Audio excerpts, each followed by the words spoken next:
మహా ఎన్నికల ప్రచారం తుది అంకానికి చేరుకుంది. ఎల్లుండే పోలింగ్. ఇప్పటికే ప్రధాన పార్టీల అధినేతలు తమ ప్రచారాలతో హోరెత్తిస్తున్నారు. ఒకరిపై ఒకరు విమర్శలు చేసుకుంటూ ఓటర్లను తమ వైపు తిప్పుకునే ప్రయత్నాల్లో ఉన్నారు లీడర్లు. మహారాష్ట్రలోని చంద్రపూర్ జిల్లా రాజురా నియోజకవర్గ ప్రజల మూడ్ ఎలా ఉంది? ఈ ఎన్నికలపై వారేమనుకుంటున్నారు? ఐ న్యూస్ ప్రతినిధి శ్రీనివాస్ అందిస్తున్న ప్రజానాడిలో ఇప్పుడు చూద్దాం.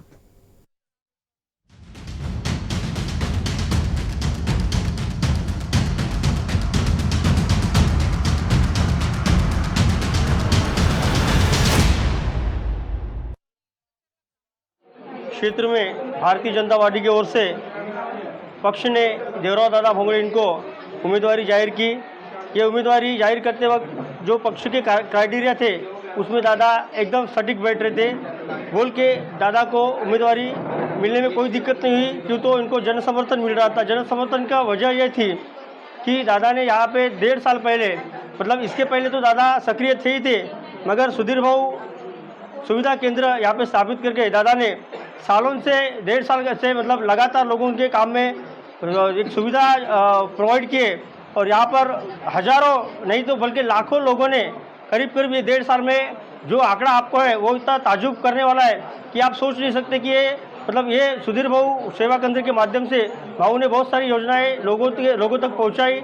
लोगों का समर्थन मिल रहा है। और साथ ही में महाराष्ट्र गवर्नमेंट ने जो लाडली बहना योजना जो चालू की, वो योजना को जिस तरह से समर्थन मिल रहा था, इस समर्थन के चलते बहनों ने उनका प्यार बोल के ये राखी जो रक्षाबंधन हुआ, ये रक्षाबंधन ने हजारों महिलाओं ने आके भाऊ को चारों मतलब 5 मंडल में भाऊ को जो मतलब रक्षा बंधन किया और जो प्यार दिया, उसके चलते हमको पूरा विश्वास है कि आने ये जो 20 तारीख को जो चुनाव होने वाला है उसमें हम भारी बहुमत से जीतने वाले हैं। और महाराष्ट्र में लाडली बहना योजना और जो मतलब बुजुर्गों के लिए, युवाओं के लिए, हर समाज के हर तबके के लिए जो योजनाएं लागू की, उसका फायदा हमें मिलेगा। और आने वाले 23 तारीख को हम महाराष्ट्र में महायुति की सरकार बिठाने जा रहे हैं। राजुरा विधानसभा में माननीय आदरणीय देवराव दादा भोंगड़े इनको अधिकृत उम्मीदवारी भारतीय जनता पक्ष की तरफ से दी गई है। और राजुरा शहर में जो संगठन का काम बढ़ा है वो देवराव दादा के वजह से बढ़ा है। इसलिए आज शहर में जो भारतीय जनता पार्टी का वातावरण है उनके फेवरेबल है। या माझी लाड़की बहन ये योजना महाराष्ट्र सरकार ने लागू की। ये योजना के अंतर्गत पूरे महिलाओं को हमको समर्थन मिल रहा है।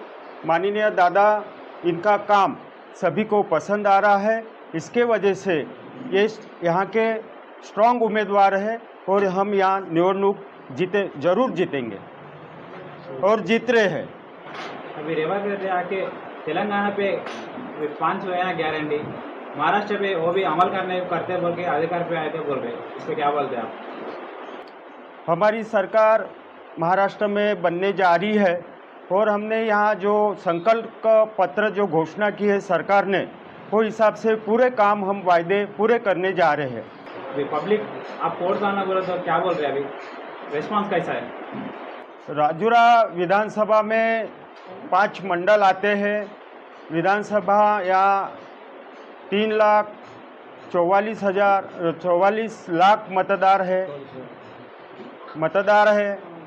और आज पूरा विधानसभा में दादा के बदल बहुत फेवरेबल वातावरण है। और हम जब डोर टू डोर प्रचार में जा रहे हैं तो लोगों का रिस्पांस इतना पॉजिटिव है, इसलिए हमको विश्वास है कि माननीय दादा बिल्कुल 100% चुन के आ रहे हैं। अभी महाराष्ट्र गवर्नमेंट पे बीजेपी गवर्नमेंट है ना, लेडीज के लिए क्या कर रहे हैं यहाँ पर? मैं उज्ज्वला किशोर जयपुरकर, तालुका महामंत्री भाजपा महिला मोर्चा और माजी नगर सेविका राजुरा नगर परिषद। बीजेपी सरकार ने औरत के लिए बहुत सारी योजनाएं की है। जैसे अभी लेटेस्ट में आई है अन्नपूर्णा योजना, वयोवृद्ध लोगों के लिए तीर्थाटन योजना और लाडली बहन योजना जो सबके लिए बहुत अच्छी है। सब बहन इतने खुश है कि सब अपने भाई मान रही है सीएम साहब को। और ऐसे बहुत सारी योजनाएं हैं जो लेडीज़ के लिए, जैसे एसटी महामंडल की आधी टिकट कर डाली है, उसकी वजह से लेडीज़ कहीं पर भी आ जा सकती है बिंदास। और ऐसी बहुत सारी योजनाएं हैं जो सरकार ने जैसे राशन मुफ्त में मिल रहा है, गैस सिलेंडर के लिए अन्नपूर्णा योजना जो 3 सिलेंडर उसमें फ्री आ रहे हैं, आयुष्मान योजना है, विश्वकर्मा योजना है जिसमें भी जो कामगार है लोग जो काम करने वाली औरतें हैं उनको सिलाई मशीन मिल रही है, और जो भी वो उद्योग करना चाहती है उसमें उनको लोन भी मिल रहा है, और जो सामान उनको टूल किट चाहिए वो टूल किट भी उसके अंतर्गत मिल रही है। और खेती के लिए भी जो खेती करने वाले लोग हैं उनके लिए भी 0 लाइट बिल का भी वो कर रहे हैं। ऐसे बहुत सारी योजनाएं हैं जो बीजेपी कर रही है। और यहाँ राजूरा में हमारे बीजेपी का बहुत ही लो लेवल था, लेकिन देवराव दादा जब से यहाँ पे आए हैं राजूरा में, तब से राजूरा का बीजेपी का स्तर बहुत ही हाई लेवल पे चला गया है। वो कैसे, तो देवराव दादा ने यहाँ पे आके महिलाओं के लिए अनेक प्रोग्राम लिए हैं जैसे गरबा का प्रोग्राम लिया, नवरात्र में गरबा प्रोग्राम लेते हैं, तो उसमें भी सब लोगों को इतना प्राइजेस देते हैं, बहुत सारे रोज के रोज कंपटीशन रखते हैं, उसकी वजह से भी लोग बहुत खुश है, लेडीज़ बहुत खुश है। और रंगोली कंपटीशन, डांस कंपटीशन, ऐसे हज़ारों कंपटीशन जिसमें लेडीज़ में जो गुण रहते हैं, जो अंदर गुण है वो दिखाने का एक हमें जो प्लेटफॉर्म चाहिए वो देवराव दादा ने हमें यहाँ दिया है। उसकी वजह से लेडीज़ सब बहुत खुश है और चाहिए सभी चाहते हैं कि देवराव दादा चुनकर आए, वो इसी इलाके के आमदार बने, ताकि प्रगति का मार्ग जो उन्नति का मार्ग है वो यहाँ हमें मिले, उन्नति विकास हो। यहाँ के रास्ते, यहाँ की नाली, लाइट बिल का लाइट का भी बहुत प्रॉब्लम है राजूरा में, वो सब प्रॉब्लम अगर छुड़ाना है और हमें अगर उन्नति करनी है राजूरा शहर की, जैसे बाकी शहरों में हुआ है, मूल, पोम्बूरना, मल्लाशाह, चंद्रपुर, ऐसे जहाँ सभी जगह पे बहुत सारी प्रगति हुई है, लेकिन हमारा राजूरा सब पिछड़े वर्ग में रह गया है। तो अगर हमें इसे आगे लेके जाना है, अगर इसका उन्नति और इसका विकास करना है, तो हमें देवराव दादा ही आमदार बनने चाहिए। इसलिए हम सबको मैं सबसे विनती करती हूँ कि कमल के 2 नंबर के कमल के बटन को ही वोट देकर देवराव दादा को चुनकर दे, यही विनती मैं अपने मेरी तरफ से करती हूँ और मेरे पक्ष की तरफ से करती हूँ। धन्यवाद। బీజేపీ ఎన్నికల ప్రచారం ఎలా కొనసాగుతోంది?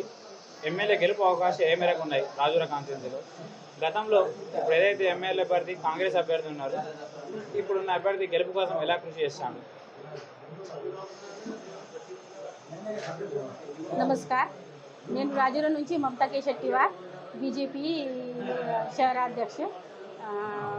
ఈసారి ఎలక్షన్లో దేవరాబాబు పని అంటే బాగా మంచి 2 సంవత్సరాలైంది. సుధీర్ బాబు సేవా కేంద్రాల వాళ్ళు పని చేస్తాండ్రు. అన్నీ అంటే ఎవరికన్నా ఆయుష్మాన్ కార్డు కానీ, ఆధార్ కార్డు కానీ అన్నీ ఫ్రీలా అయితానే. ఇంకా లాడ్కీ బహన్ యోజన వచ్చింది, దాంట్లో కూడా ఈ ఆఫీస్ నుంచి బాగా మంచి ప్రతిసాదం వచ్చింది. దీనికన్నా ముందు ఎమ్మెల్యే ఉండే ఆయనే అంటే 4 సంవత్సరాలు వెళ్ళాడు ఇంటికాడ నుంచి బయట, ఏ నిధి రాదు అని ఏం పని చేయడు. 4.5 ఇయర్స్ ఆయన ఇంటికాడనే ఉంటారు. వాళ్ళు ఏదే డెవలప్ కాలే. ఇన్ని రోజులైంది మా రాజులలో. దీనికన్నా ముందు కాంగ్రెస్ ఎమ్మెల్యే ఉండే, అయితే వాళ్ళు ఏమీ పని చేయరు, ఏమీ లేదు పని అంటే వాళ్ళది డెవలప్ ఏమీ లేదు. మా సుధీర్ బాబు అని దేవరావు దాదా వాళ్ళ పనులంటే ఆయనే ఎవరన్నా రాని ఆఫీస్లో అప్పటిదప్పుడే ఫోన్ పెడతారు, అప్పటిదప్పుడే ఫోన్ చేస్తారు. ఫోన్ చేసి వాళ్ళ పని చేస్తాడు. అన్నీ ఏవైనా పనులు కానీ, చిన్న చిన్న పల్లెటూర్లు కానీ, ఏవైనా ఊర్లు కానీ అన్ని పనులు వాళ్ళే మంచిగా ఉన్నాయి అని ఈసారి ఆయనదే రికార్డు మస్తు మంచిగా ఉన్నది. దీనికన్నా ముందు ఆమదారులు ఉండే వాళ్ళు అంత పని చేయలే ఈ బావు చేసినట్టు. అందుకు ఈసారి బావు గెలుస్తాడు. నాకైతే 101% గ్యారెంటీ ఉన్నది. ఏదైతే కాంగ్రెస్ ప్రభుత్వం ఏర్పడితే తెలంగాణ రాష్ట్రంలో ఎట్లయితే 5 గ్యారెంటీలు ఇచ్చానో మహారాష్ట్రలో కూడా అమలు చేస్తానని కాంగ్రెస్ ప్రభుత్వం అంటుంది, ఏమంటారు దీని మీద? లేదు, వాళ్ళైతే అమలు చేయరు. దీనికన్నా ముందు కూడా వాళ్ళు బాగా ఇట్లా చేసిండ్రు, కానీ వాళ్ళు ఏమీ ఇయ్యలే. బీజేపీ వాళ్ళే ఇచ్చిండ్రు లాడ్కీ బహన్ యోజన. వాళ్ళు కూడా అంటారు ఇస్తాం మేము 3 ఆంధ్రలో కూడా 10 గ్రామ్స్ గోల్డ్ ఇస్తా, ₹1,00,000 పిల్లగాళ్ళకి ఇస్తా అని వాళ్ళు చెప్పిండ్రు, కానీ వాళ్ళు ఏమీ ఇయ్యలే. మా మహారాష్ట్రలో జూలై ఆగస్ట్ నెల ఉంది లాడ్కీ బహన్ స్టార్ట్ అయింది. అదైతే వాళ్ళు ఇస్తాండ్రు కూడా అందరికీ. నవంబర్ దాకా పైసలు కూడా జమ అయినాయి. ఘర్కూల్ యోజన అవి అన్నీ వస్తాయి మాకు అందరికీ. చెప్పండి, ఎట్లుంది మీ ప్రచారం? ఎట్లుంది రాజులలో? మేము కాంగ్రెస్ కూడా గెలుపు అవకాశాలు ఎలా కనిపిస్తున్నాయి మీకు ఇక్కడ? అచ్చా, నా పేరు శ్యామరావు కోట్నాకే, నేనుండు భేండిలా. మా కాన్స్టిట్యూషన్ మా ఈ రాజురా అంటే 4 తహసీళ్ళు వస్తాయి. ఒకటి గోండ్ పిప్రి, ఒకటి రాజురా, ఒకటి జీవితి అని ఒకటి కోరపన. ఇందులో మా ఎమ్మెల్యే అంటే మొదలు మా ఎమ్మెల్యే ఇక్కడ ఉన్న తర్వాత కూడా మళ్ళీ ఇప్పుడు మా ఎమ్మెల్యే జో పేరుకు నింపిండంటే మా ఎమ్మెల్యే అంటే సుభాష్రావు రామచంద్రరావు ధోటే. ఈయన ఇప్పుడు ఇక్కడ 5 ఏళ్ల నుంచి ఆయన చేసిన వరకు పని ఇది వరకు ఎందరు ఎమ్మెల్యేలు ఉన్నా కానీ ఆ పని ఎవరే చేయలేదు అని ఈ సమయంలో కూడా ఆయన ఇసొంటి పని చేసేటోడు ఉన్నాడు కదా. కారణకి మా గరీబ్ వాళ్ళు కానీ మా వాళ్ళు చేతికర్ల వాళ్ళకి కానీ ఇప్పుడు ఏంటంటే 2.5 సార్ల 2.5 ఏడాదిలో ఆ ప్రభుత్వం పోయిన తర్వాత కొంచెం ఈయనకు అర్చన పడ్డా కానీ ఎన్ని రోజుల్లో అయినా కానీ ఎత్తనో చేసి అయినా కానీ ఇక్కడికి ఇప్పుడు ఇక్కడ చేసిన పనులు అంటే ఇప్పుడు ఉన్న ఎమ్మెల్యే మా సుభాష్రావు చేసిన పనులు ఈ మా 4 తహసీల్లాల్లో చేసిన పని ఇంకా అచ్చటి ఎమ్మెల్యే కానీ పోయిన ఎమ్మెల్యే కానీ ఇటువంటి పని ఎవడే చేయలేదు. కారణానికి ఇప్పుడు మళ్ళా దాని మీదకి వెళ్ళి 5 గ్యారంటీలు వచ్చినాయి. ఇప్పుడు నిన్ననే మా తెలంగాణ ముఖ్యమంత్రి సారు రేవంత్ రెడ్డి సార్ ఇక్కడికి వచ్చిండు అని ఆయన కూడా ఇక్కడ మంచిగా అంటే ఇక్కడికి లోకం జనం చూసి ఆయన కూడా అన్నాడు కదా, ఏమైనా మాకు తక్కువ పడ్డా కానీ ఈ మా పక్కన ఉన్న ఎమ్మెల్యే ఇప్పుడు వాళ్ళకు మాకు సుట్టిరికం తీరున్న ఎమ్మెల్యే ఇక్కడికి అయినా కానీ అక్కడికి మాకైనా సుట్టిరికం చేయొచ్చు. 2-3 పేద పని పడ్డా కానీ నా సొంతకు ఫోన్ చేసినా కానీ నేను అక్కడికి వెళ్ళి చేస్తా. కారణానికి ఇప్పుడు 5 ఇచ్చిందంటే కాస్తకారులకు 3 లక్షల దాకా మాఫీ, దూసరిది ఆడి వాళ్లకు బాచు మాఫీ, తీసరిది మన యువకులకు 4 ఇప్పుడు ఎవరికి ఏం లేదనుకో వాళ్ళకి 4,000 నెలకు. మళ్ళా ఆడవాళ్లకు ఇప్పుడు వీళ్ళు 1,500 రూపాయలు ఇచ్చిండ్రు కానీ ఈ 1,500 కంటే 3,000 ఇచ్చి ఆడవాళ్ళకు కూడా నెలకు 3,000 ఇచ్చేది ఆయన ఇది చేసింది అని. దాని తర్వాత ఏదైతే తెలంగాణలో 4,000 పెన్షన్లు ఇస్తా అన్నాడు, ఆడిబిడ్డకు పెళ్ళి అయితే తులం బంగారం ఇస్తా అన్నాడు, అక్కడే వేయలేదు. మహారాష్ట్ర ప్రజలు ఎట్లా నమ్ముతారు? అచ్చా మహారాష్ట్ర ప్రజలు నమ్ముతాలంటే ఇప్పుడు ఒకటొకటి అన్ని మంచిగా చేయబడుతుంది కదా. ఒకటి అన్ని చేయాలంటే ఈ కొంచెం తకిలిపోతుంది కదా. ఏదైనా ఒకటొకటి చేసుకుంటా పోతేనే అవుతాయి. ఒకటిదం ఉన్న పనులని ఇప్పుడు ఒకటేదం చేయాలంటే సాధారణ పని వాళ్ళకు కూడా కొంచెం పనే ఉంటుంది అని వాళ్ళకు కూడా దేనికో ఒకటి చేసి చేయాలి. లేకుంటే మా ఏరియాలో ఎట్లున్నది భక్త లాడికి పైన అని చెప్పేది మొదలు 15 లక్షలు ఉండే దాన్ని తెచ్చి 1500 ఉంచింది. महाराष्ट्र में विधानसभा का चुनाव लगा है और आज जो चुनाव चालू है आने वाले 20 तारीख को वोटिंग की तारीख है. आज यहाँ से हमारे महाविकास आघाड़ी के उम्मीदवार माननीय श्री सुभाष भाऊ धोटे ये है. आज पूरे महाराष्ट्र में महाविकास आघाड़ी की बहुबार यानी उनकी ही जीत होंगी और महाराष्ट्र में महाविकास आघाड़ी की गवर्नमेंट बैठेंगी. यहाँ पे भी हमारे सुभाष भाऊ ने 2009 में भी वो आमदार थे, बाद में 2019 में भी वो आमदार थे और उन्होंने अपने आमदार के समय में अच्छे काम किए, चाहे वो आरोग्य रहे, चाहे वो किसान लोगों के लिए सब मजदूर और रोजगार कैसे बढ़े उसके तरफ उन्होंने ध्यान दिया. आज यहाँ की जनता हमारे विधानसभा की किसान लोग जो पहले महायुति की जो गवर्नमेंट थी उससे इतनी त्रस्त थी कि किसानों के जो फसल निकलती उसको सही मूल्य भी नहीं मिलता. यहाँ पे जैसे खाद्य तेल के रेट ज़्यादा है, लेकिन आज मार्केट में सोयाबीन जब किसान बेचने के लिए जा रहा वो 4,000 के नीचे, यानी जो कृषि मूल्य है उससे भी रेट कम मिल रहे किसान लोगों को, चाहे कपास रहे चाहे सोयाबीन. इसके कारण यहाँ के किसान लोग भी नाराज है और यहाँ पे श्री माननीय सुभाष भाऊ धोटे जो महाविकास आघाड़ी के उम्मीदवार है उनकी यहाँ पे ज़्यादा हवा चल रही है. उनके साथ में सब किसान, मजदूर, बेरोजगार सब वर्ग के लोग उनके साथ में खड़े हैं और यहाँ से राजूरा विधानसभा से उनकी सीट आज 20,000 के लीड से निकलेंगी, ऐसा हमारा विश्वास है यहाँ पे. और आगे भी वो अच्छा काम करेंगे ये क्षेत्र के लिए और क्षेत्र का विकास भी करेंगे. पब्लिक क्या बोल रहे, जीतने का कितना अवकाश है अभी? जीतने की तो पूरी 100% है चांसेस. इससे पहले 2014 पे बीजेपी आया ना यहाँ पर 19 पे. 19 हाँ,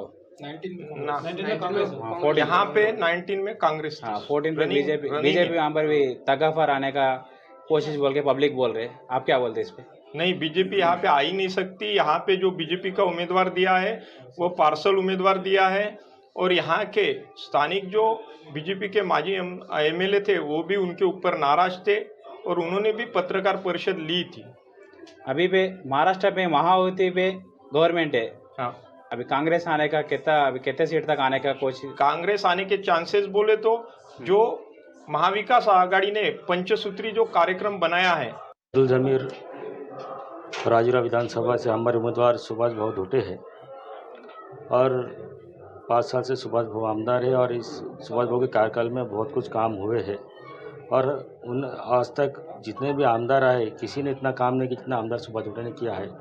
उसी तरह बाजू में तेलंगाना राज्य है हमारे, और वहाँ के सीएम कल ही आए थे हमारे पास रेवंत रेड्डी जी, और उन्होंने जो यहाँ पर आके वचन दिया है लोगों को, बात किया, हम उनके ऊपर पूरा भरोसा है, क्योंकि वहाँ पर तेलंगाना में बहुत अच्छा काम कर रहे हैं वो। और उनके जो वहाँ पर जो आरोप लगा रहे हैं जो लोग यहाँ पर आके कि रेवंत रेड्डी ने वहाँ के वादे पूरे नहीं किए, ये साफ सरल गलत है। उन्होंने गरीबों के लिए काम कर रहे हैं। जिस तरह केसीआर ने अपने रिश्तेदारों के लिए हज़ारों एकड़ ज़मीन के हज़ारों लोन माफ़ किया, हज़ारों पैसे लूटा, उस तरह तो ना करते हुए जो गरीब काश्तकार है, जो 5 एकड़ के नीचे काश्तकार है, उनके लिए रेवंत सर काम कर रहे हैं, और उनका काम बहुत अच्छा है, और यहाँ की जनता उन पर पूरी तरह विश्वास करती है, और उन्हीं के विश्वास पे हम यहाँ पर सभी लोग कांग्रेस का काम करेंगे और कांग्रेस जीत के आएंगी।